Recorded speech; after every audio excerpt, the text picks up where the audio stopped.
Hi folks, I'm Sheila and welcome to Counsellor Convos. Let's get stuck in. Hello folks and welcome to another episode of Counsellor Convos. Been a busy time again, so apologies, I don't think I've been able to do a podcast for about 2 months. Welcome back listeners. This podcast again is going to be quite a deep one here folks, because we're actually talking about grief. So grief, loss, passing of life. So just kind of pre-warn you, it might be a bit upsetting, probably me getting upset because I did lose my dad in July this year. But look, it's all about having honest conversations, and I'm delighted to have my lovely friend, Margaret Delaney. Hello, Margaret. Hi, Sheila. Margaret, feel free to introduce yourself to the listeners in whatever way you're happy to do so. Well, as I say, my name's Margaret. I met Sheila through our walking group. I used to run with the walking group, got a little old for that and so started walking. But all in all, I've been going over 20 years, and that was how I met Sheila. I'm a mother, got 3 children, 1 grandchildren, and I'm retired now, but still keeping very busy.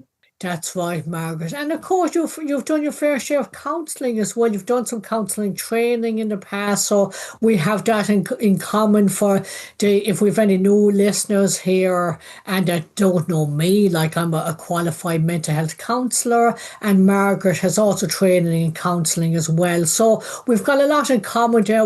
We have some interesting chats on a Saturday morning, don't we, Margaret? We do indeed, Sheila. Yeah, we do. And I think Margaret is quite similar to myself in that we don't do the surface level chats. We kind of go at a deeper level. And that's what these podcasts are about. It's about talking about stuff that maybe you might necessarily hear. Grief. Wow, what a topic, Margaret, isn't it, grief? It's a part of life, isn't it, grief? A massive part of life, yeah. Do you know? And yeah. So many types of grief as well. Yeah, many types of grief. Can you elaborate on that, Margaret?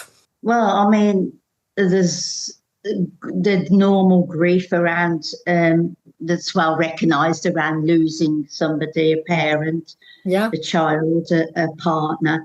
But then I think there's other things around grief around losing a job, for example, lots of other things that you can also grieve over and have to come to terms with. Absolutely, Margaret. As you say, like it's not just about the obvious one, the loss of a loved one. It could be the loss of a job. It's interesting you even mention that word loss. I remember when I was doing my counselling training, I remember learning that the common theme with most people that go to counselling is they're suffering from some sort of loss. And that is true. Yes, it is some sort of loss, and how you deal with it and how you come to terms with it. Yeah, absolutely. And then it's interesting, like if the listeners haven't come across this, some of the listeners will, the 7 stages of grief. That sometimes that could be a useful tool, kind of shock of something, almost a denial of something, because we have what's known as a processing time. So depending on what event you've gone through or you're going through, it can be shocking, especially if you haven't had any preparation time for something. Yeah, I think if you have lost someone, it's well worth looking at those 7 stages of grief to help you understand that it's quite normal that, sometimes you can feel very angry. One of the stages I know is feeling really angry. Yeah, absolutely, Margaret. People can go into a depression. I mean, when I think of the 7 stages, I think of the different responses to the pandemic, because that was a massive loss of what we were used to doing. So some people, they did go through the 7 stages. But I tell you what, because it's such a massive, topic, loss. It's so general, and we've established that it can be to do with so much. Let's talk about the loss of a family member. And it's interesting, like I mentioned about the loss of a loved one. But I find families can be very complex, and it's almost like that we have the media. I mean, look, we're heading towards Christmas now. We have the media that's going to portray happy families. We all get along, and just because we're all from one family doesn't mean we naturally have the same interests, that we're on the same wavelength.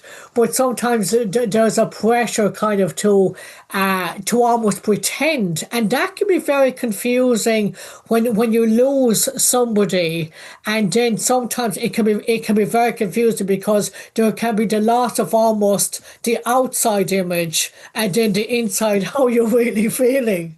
Yeah, no, that's very true. Very true. Yeah. No, I was just thinking about then when you said about the loss of a parent as well. And it's quite complex, the things you can be feeling about it. I mean, for example, I lost my father. He was, many years ago now.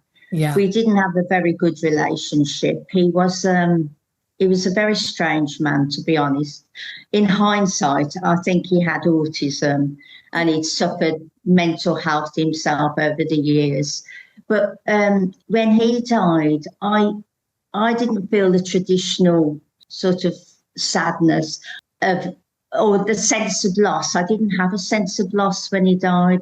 My feelings were more sadness of what a sad life he'd had. Wow, So Margaret, yeah. there was no sadness in me for myself. Yes. But for him, I felt very sad because he'd had such a sad life. Yeah, thank you for sharing that, Margaret. I think our own stories can be very powerful here. And I think there'll be a lot of people that will relate to what you're talking about here. That sometimes you can lose, we'll say, like I said, a dad, but you mightn't necessarily have that real close relationship. So then your sadness can be about different things. And then some people can almost feel guilt. I mean, guilt is kind of part of the 7 stages as well, where people can almost feel guilty because sometimes they feel like I should be more sad. And again, kind of buying into this close family relationships. So we're going to keep it real, Margaret, okay? That not all families, I like the Waltons and really close. And you know what? If you're a listener and you have that is absolutely wonderful. And yeah, you may feel the loss even more.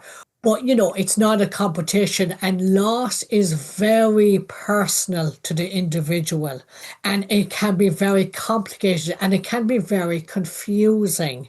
And as you say, for you, Margaret, you were actually sad over for him and his life. So that was where the sadness was going. I wonder for you then, and I'm asking this, I don't know this, Margaret, and feel free to not answer this question if you're not comfortable to do so. But I wonder, like, as you mentioned, you believe there could have been autism. I'm guessing that wasn't diagnosed or even spoken about of that time, or was it? Oh no, it was just everybody referred to him as a very odd man. Isn't that interesting? Yeah, but I'm sure in hindsight he had autism and he just coped with his life basically. So how do you think then his autism affected your relationship with him? He couldn't really relate to other people, Right. on an emotional level. Yeah. He was a very withdrawn man, very, very withdrawn. And yes, he never related on an emotional level. There were 4 of us as children, but he didn't relate on any emotional level with us. Right, okay. So I'm guessing that's going to be very hard to have an emotional, close relationship in that way. Yes, I mean, we didn't. So, and you just mentioned about the guilt. When he did die, I did feel guilty that I wasn't really upset. And none of my siblings were upset either. Right, okay. It was quite sad, I feel. They were just took it as, oh, well, he's died and that's it. Yeah, yeah, it's sad, and in a way, it's understanding the situation. It's interesting, like as you're saying, that you believe that because of what you believed, autism being there, that he wasn't able to relate in an emotional way. So, that yeah, you're not going to have the traditional feelings, if you like. And then you said almost feel a bit of guilt about that, but actually, it's really important to challenge guilt in that way Yeah. because that's not anybody's fault, Mm.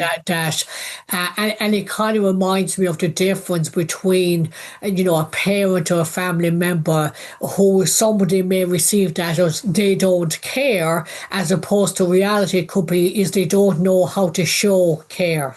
Yes. I'm not saying that people with autism can't, because they can relate on an emotional. I'm just saying my father, Yes. when I look back, I feel that because he was coping with life, Yeah.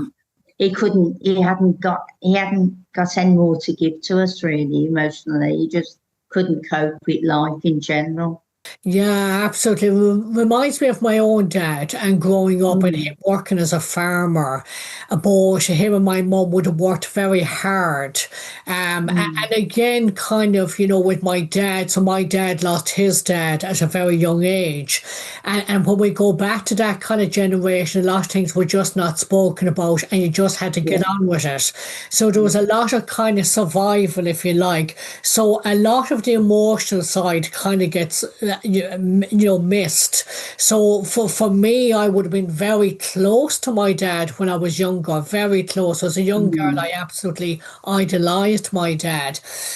We spent a lot of time together, and it's interesting when I reflect back on all of that. Like he used to call me the daddy's pet. And, mm, at the time, like, I remember feeling so special and feeling loved, but it also set myself up to be really badly bullied by my brothers, which I don't blame them. Now, I can understand absolutely from that point of view because he would have been giving me most of his attention, to be fair, anything that would have been left.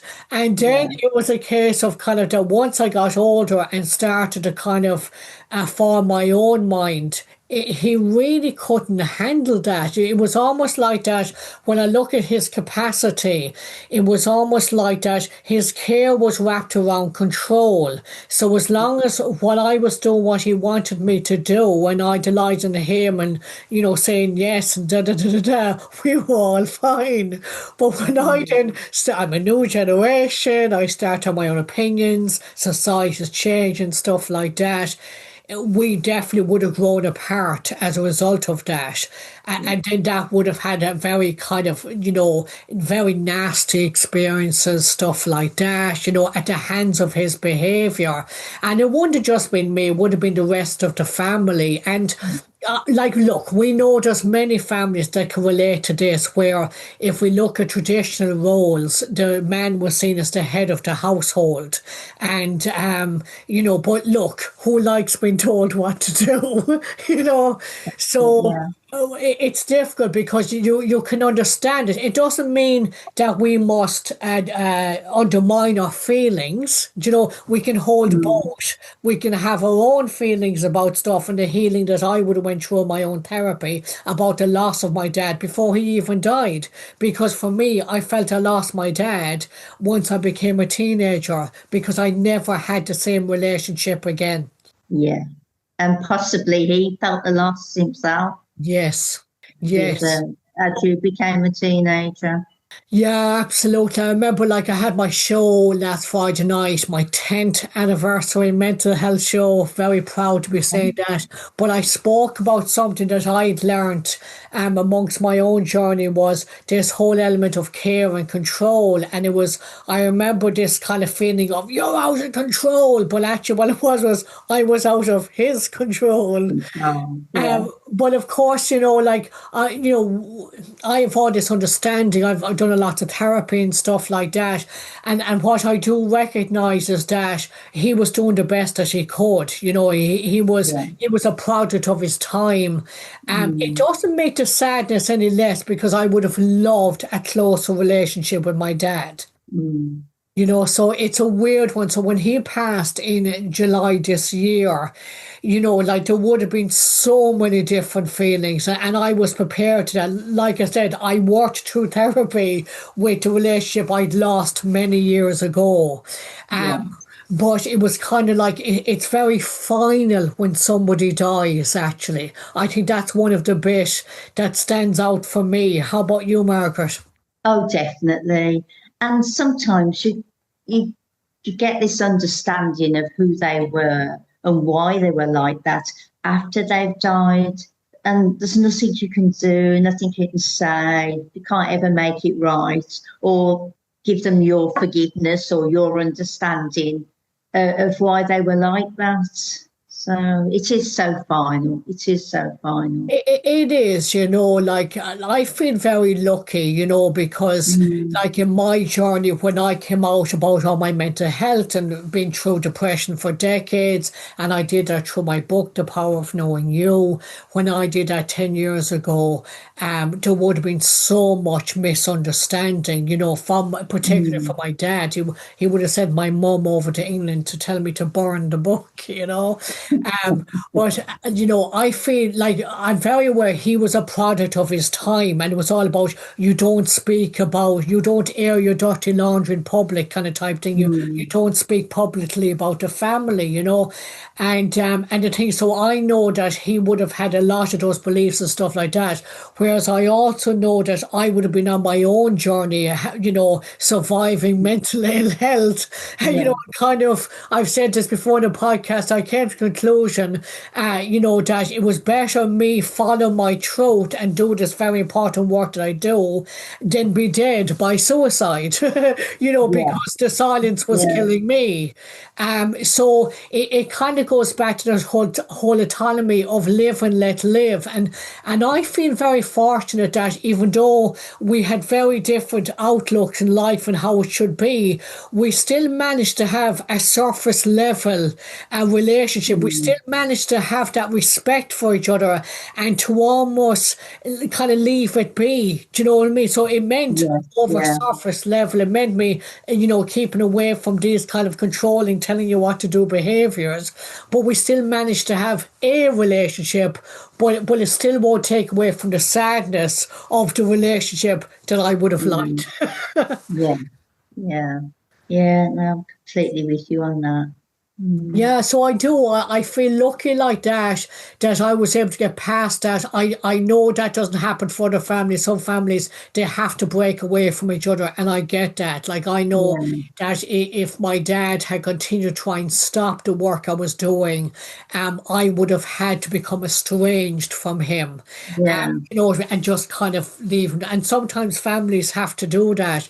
So that's another kind of complexity in itself. And I just think it's really important that we do learn understanding, that we do honour our own grief and sadness, but we also put in perspective in this. And it was interesting, Margaret, when I was writing my show, I kept coming up with the three P's. And the P's, thinking about the pain, because sometimes with loss, there's the pain of what you would have liked. Okay, Yeah. so that's the Yeah. pain. Then, so that needs time. Then there's the God, what my PPP. I'm gonna keep that in, Ben. Keep that in. Okay, then the perspectives, if I can get that word out, is being able to look at it from different perspectives, and that brings the understanding. And when you've got the understanding, brings the peace. The three P's. What do we think, Yeah. Yeah. Margaret? Do we like that? I do like that, Sheila. That sums it up very well. Cheers. Yeah. We'll drink to that. So it's a funny one, like you're saying, like for you, Margaret, then I love your honesty with that yourself and your siblings, that you didn't really grieve in the traditional sense. And it's really important that listeners need to know that that's okay. Yeah, and I did feel very guilty about it, but at the time, but I've come to terms with it. We didn't have a relationship. I do feel sad that he wasn't able to form relationships with his children, but Yeah. that's it. It's the way it is. Yeah, it was very interesting with my own family. There was such an irony where, if my dad was here having a chat, he'd say we all had lovely relationships. Yes, yeah, yeah. And it's interesting how, like, my mom, she's an amazing woman. She's so much energy, Mm, and she, like, when they retired, like, she just wants to do stuff, go places. But my dad, because he'd worked hard all his life, decided when he retired he was going to sit down and watch TV, and he was going to enjoy it, and he certainly did do that. So yeah. then you have kind of a strange loss going on there because my mom, I'm sure, had different ideas that they were going to go off and do stuff. Mm, And it was kind of eventually she kind of had to go off and do her own thing with her mates. So, sometimes there could be loss of a future you thought you were going to have. so, Um, yeah. and I remember my mum feeling very sorry for my dad because he'd be sitting there in front of the TV. And I remember looking at this from a different perspective, thinking, he's very happy, actually. Yeah. You know what I mean? Which he was, Yeah. and it's funny actually, because I would definitely say that my dad was very oblivious, to kind of what was going on at a much deeper level. Yes. Yeah. And the thing was that he went to the grave thinking he was a wonderful dad, a wonderful husband.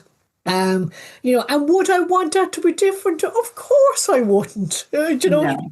He Yes. can have his beliefs, and whoever else, can have theirs.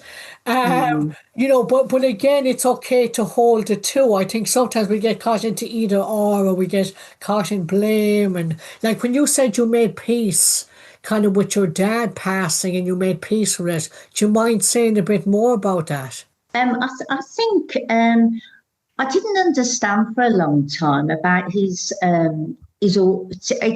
as obviously the last 20 years, autism has become much more known. Yeah, And I don't think I came to the conclusion till a few years after his death that he was autistic, yeah, and a lot of and everything slotted into place then really. His funny little ways, the way he reacted to things, the way he was with people. And I think that helped, knowing that, there was a reason behind it, really. And yeah, and unfortunately, because his coping mechanisms with his autism, he was an alcoholic. He yeah. started to drink, so he drank for most of our lives, and he also had a couple of mental breakdowns, which he was admitted to hospital and had ECT. Mm. So hence, and I do think that was all the coping mechanism for him for his autism. But once I sort of understood, I could see where that came from. I just, as I say, felt very, very sad with it for him. But there's nothing I could have done. There's nothing I could have changed. So, Yeah, oh, that's so powerful and painful at the same mm, time, Margaret. I can hear that. I really appreciate you sharing all of that. That, as you said, there's a reason for it. It's almost mm, like that you can then understand it as that perspective. yeah, And then kind of that there was no more anybody could do. yeah. Do you know what I Mm, mean? I'd like to share with you a poem I wrote on the morning of my dad's funeral. And share this with you, Margaret, and with the listeners. Obviously, I didn't read it out at his funeral, okay? And but what struck me was so you have what's known as the removal. So this would have been like a Catholic funeral. He was very much a believer, and and it was interesting. So at the removal the night before, we would have been in the church as a family. His body mm, would have been laid out in an open coffin. As we know back in Ireland, death is very much kind of a part of life. We have yeah, waked, we have, kind of, we just, again, it's a part of life.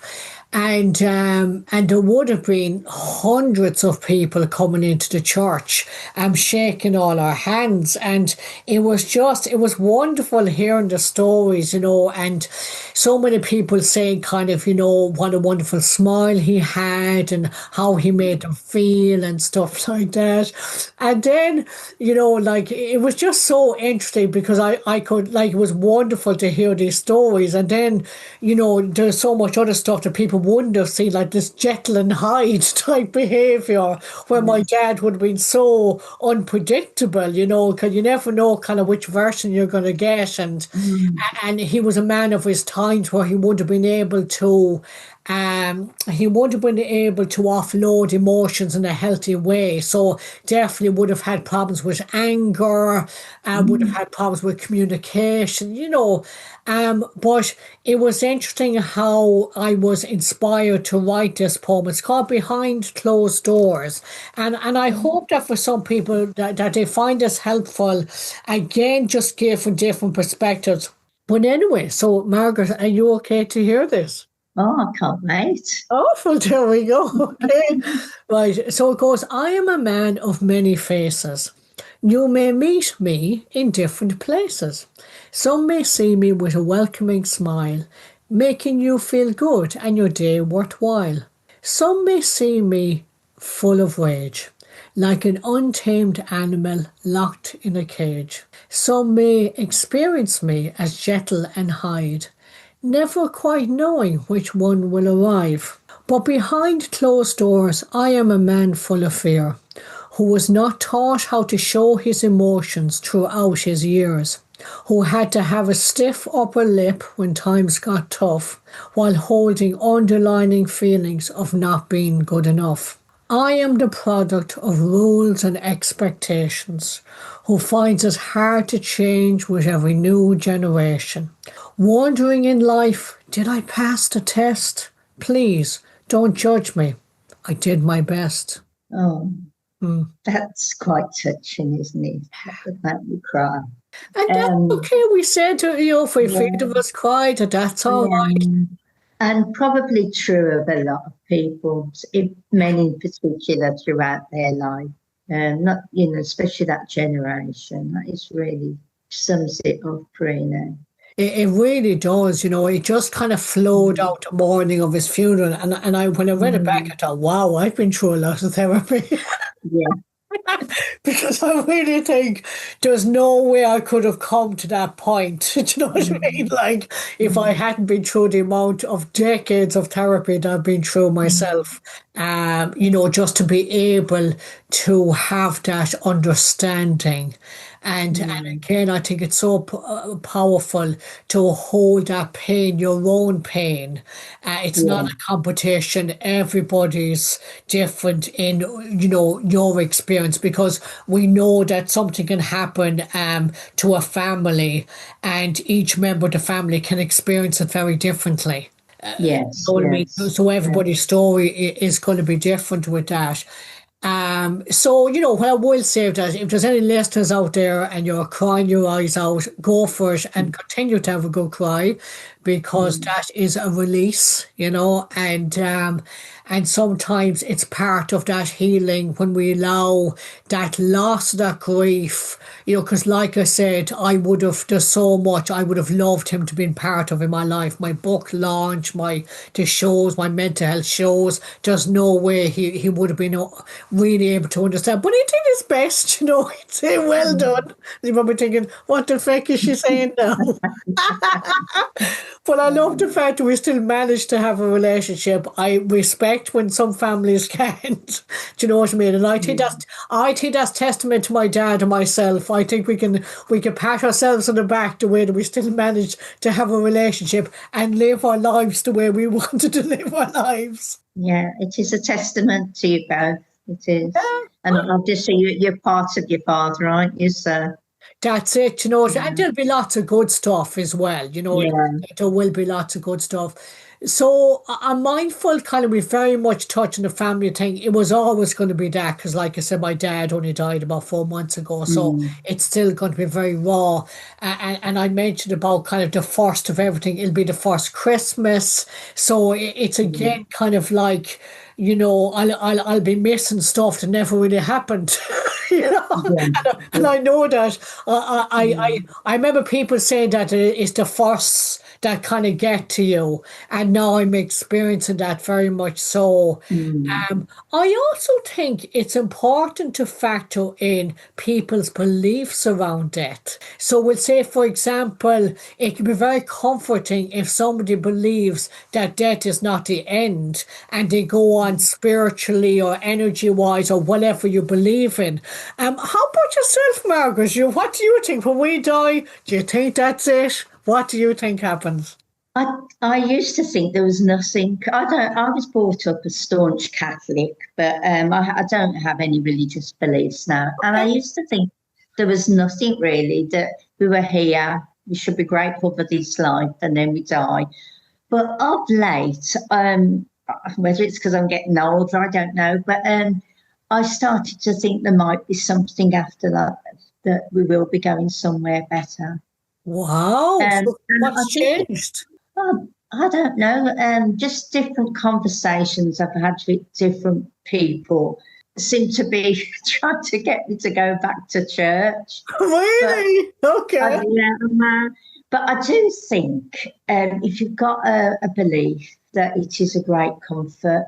My brother-in-law died about a month ago, and his wife and his sons, they all have a great belief that you go to meet Jesus. And I Okay. think that's been really helpful to them.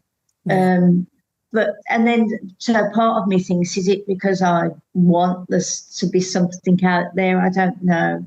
But part of me as well, I'm just grateful to have had this life. I think we're very privileged if we get to be a good age and have a life that hasn't had too much tragedy in it. Yeah, absolutely, Margaret. There's so much there. I can really hear your appreciation. Mhm. Absolutely. I mean, you've got an amazing attitude anyway. Do you know what I mean? Margaret's so popular in our walking group, and understandably. So, hello to the walking group, because I bet you there'll be people tuning in from the walking group listening to our Absolutely. podcast. Um, but yeah, absolutely. Like the thing is we don't know. So isn't it wonderful that we get to believe whatever we want to believe, and Yeah. it's each to their own. And if your beliefs bring you comfort, well, isn't that wonderful? If do you know what I mean? Mm. It's whatever. I mean, for me personally, like because I see us as energy, and for me, when we die, the body dies, but where does the energy go? It has to go somewhere. Yeah. That's kind of my thinking. And some people think energy is a spirit or da da da. Mm. Like, if I'm to believe my Catholic upbringing, I'm going straight to hell.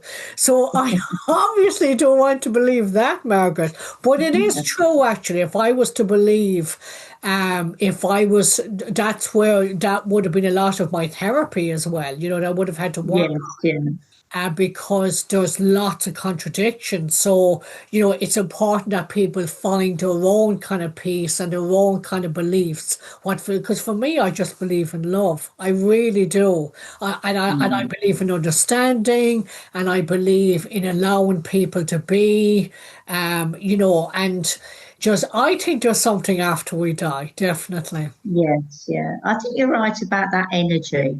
I do think we have an energy that perhaps has to go somewhere. Yeah, yeah, and Mm. you often hear like some people what they do is if somebody's cremated, they might bury their ashes in like have a tree. Do you know what I mean? Plant a Yes. tree at the Yeah. same time, or Mm. do you know what I Mm. mean? Like, and that's the thing. I never know who listens to this podcast. So Mm. whoever is listening to this, and if you're comfortable to do so, I would encourage you to share if you want to share kind of stuff that has helped you, because I don't believe any of us are the experts. I think we're all helping each other along the way, Margaret. Mm. What do you think? No, definitely. I think. we've all got our own beliefs, haven't we? And certain things, I don't know. I had a friend at work. She lost her mother.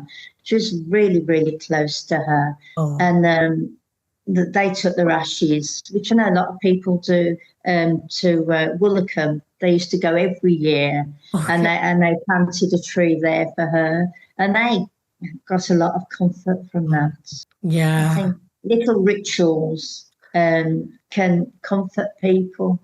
Yeah, and absolutely the memory of that person. And I think as well as that, it doesn't have to be all sad. I think it's really important that No, we acknowledge the no, celebration of life. As you said, Margaret, we're definitely. lucky to be here. And I've said it to my husband that if I pop my clogs, anytime soon, please have a party and please have a screen that shows the most funny, stupid, ridiculous pictures, that I Yeah. posed for all my life, just having a laugh, because obviously humour is such a part of living. And even in death, humour, like I think there was one guy and he put a tape recorder in his coffin and he was like, hello, hello, can anybody hear me? Yeah, no.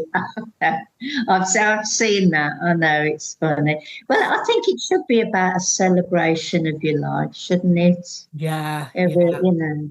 Mm. yeah, My absolutely. bro- my brother-in-law who died a month ago, he Mm. had the best. Oh, it's the best. People say the best party they've been to, a best funeral I've ever been to. It was a Wow. real celebration of his life, and there was singing, there was dancing, there was drinking, and there was eating, and it's what he would have wanted.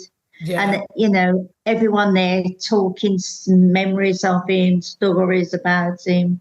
So, and I think that was a real comfort to people, especially his Yes. family. Yes, Mm, because we go back to the cycle of life. We are not here forever. We no, can't be here forever, and sure, look, isn't that what can make us grateful? Yeah, it can scare the head off some people, but actually, sometimes when you actually get comfortable talking about death and loss and all of that, it can become less scary. It can allow people to live a bit more, and when they become more open to talk about, people's passings and talk about their own life, their own death, what they want. Me and my husband, we're doing our wills at the moment, and there's something about that, about getting our affairs in order. And they're like, great, we can just crack on and live. And almost like knowing that when we pass, we've already put out there our wishes and stuff like that. So we've kind of thought about when we're gone, if you like, to make it a smoother transition for family members and stuff like that. And funerals, like what do you want for your funeral? There's so many people, they don't say what they want. And then yeah, the family left going, huh? And sometimes it can be so much easier if you take control of that and actually make, just write down your wishes and stuff and make it that's right. easier for the people who are still there when we've popped Mm. our clogs. Definitely. And I think you're right. It makes it a lot less scary if you can talk about death while you're alive, Yeah. because it's going to happen to all of us, obviously.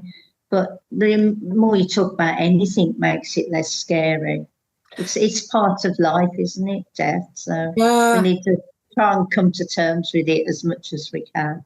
How about you then, Margaret? How are you at talk about death? Are you okay with that or does it scare you? No, well, I've got better. No, it used to terrify me, to be Okay. honest, the thought of dying. And it was something, if I started to talk to people, I'd have to change it. Then let's change the subject. Or Right. if I got into bed at night and started thinking about it, yeah, it used to frighten me, made me really, really frightened.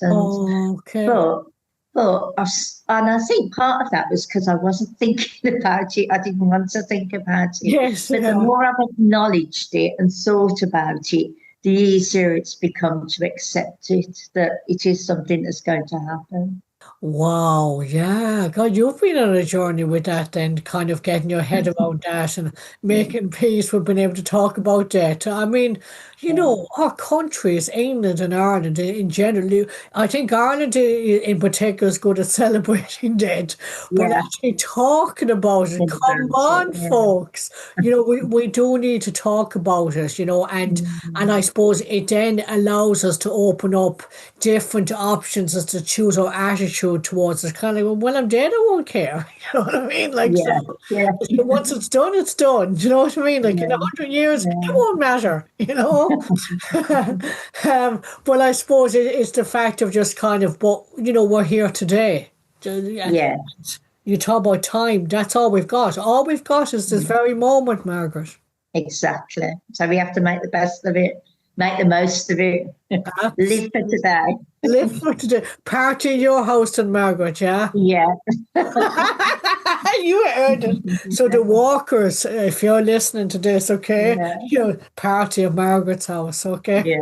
yeah, So look, I think we'll leave it at that. It's mm, it's quite a poignant topic what we've touched upon today. Thank you so much, Margaret, for taking the time, for us to have this chat and knowing that this will go out there and sure, look, who's ever meant to listen to it will listen to it. That's all. I don't care how many likes or follow. I don't do I don't do that for that. It's not for no, the notoriety. It's just a case of that if somebody comes across this or they feel they need to listen. And even the poem, when I read out that poem on Friday night, I think that was that probably the is, highlight of the show. yeah, that is a wonderful poem, Sheila. Cheers, Really thank is. yeah, thank you, Margaret. And look, I feel very privileged that I can pass on my learning. Do you know what I mean? Like so, Yeah, mm, I wouldn't change anything. Do you know what I mean? Like so, no, that's it. We're doing our best, Margaret. That's all we're doing here. exactly. So, Margaret, will I see you on Saturday morning? You will see me Saturday morning, yes. So I look forward to that. Oh, good stuff. We'll give SE Fitness a mention then, because we've both been members there for decades. Yeah, On a Saturday yeah, morning in Sutton Park, you'll see yeah, myself, Margaret, putting the world to right. Well, so we think. yeah, yeah. But look, listeners, you can let us know whether we have or not. So look again to listeners. So this is going to be on all the podcast channels. It's going to be on my Sheila's YouTube channel where you'll actually get to see us, and in Margaret's conservatory. I think you're in your conservatory. Yeah, I am. And we've had many a party in here, Sheila. See, she's mentioning the party again, listeners. I think I'm onto something. I think something's going to happen here. Hopefully not an end of life party. No, well, who knows? Who knows? We'll embrace it, whatever happens. So yeah, so look, listeners, feel free to subscribe to my channel. It's free to subscribe and have a look at other videos if you like this one or any topics that are of interest to you. So look, Margaret, again, thank you so much. Is this your You're first welcome. podcast? It is my first podcast. Very nerve-wracking. Oh, you've done so well, Margaret. Fair play to. I think, folks, if you're listening to this, can you please give us a thumbs up? Give Margaret a thumbs up because she's not used to this at all, but she's come on No, and yeah, and I really appreciate that, Margaret. Thank you for your time. you're welcome. It's good to talk to you, Sheila. Always. Oh, I appreciate that. I shall see you on Saturday morning. Okay, cheerio. Okay. Thank you for listening to Counsellor Convos with Sheila McMahon. If you've enjoyed this episode, consider checking out her YouTube channel or pop on her website, mindmanagementforyou.com.